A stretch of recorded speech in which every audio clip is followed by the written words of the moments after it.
បរិយាលាក់គីវ៉ាន់60ម៉ែត្រសូមចូលរួមអបអរសាទរពិធីបុណ្យចូលឆ្នាំប្រពៃណីខ្មែរខាងមុខនេះក្រុមហ៊ុនមានការបញ្ចុះតម្លៃរហូតដល់ 15% និងបូករួមជាមួយនឹងការថែមជូនប្លង់ដឹង 100% ជាមួយនឹងការថែមជូនសម្ភារៈអេឡិចត្រូនិកចំនួន4មុខដែលមានដូចជា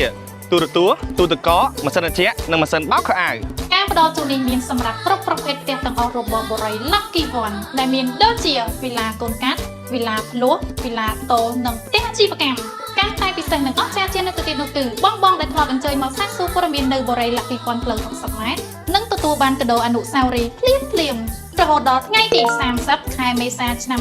2025តែប៉ុណ្ណោះក្នុងឱកាសពិធីបុណ្យចូលឆ្នាំថ្មីប្រពៃណីជាតិខ្មែរជំនួសមកលោកអគ្គនាយកនិងលោកស្រីអគ្គនាយិកាបរិយាលាក់គីវ៉ាន់សូមប្រសិទ្ធពរជ័យដល់អតិថិជននិងប្រជាជនកម្ពុជាទាំងអស់ជួបប្រទះតែសេចក្តីសុខធ្វើដំណើរប្រកបដោយសុវត្ថិភាពនិងជួបជុំគ្រួសារដោយក្តីរីករាយ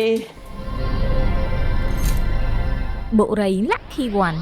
រស់នៅមានលាភសំណាង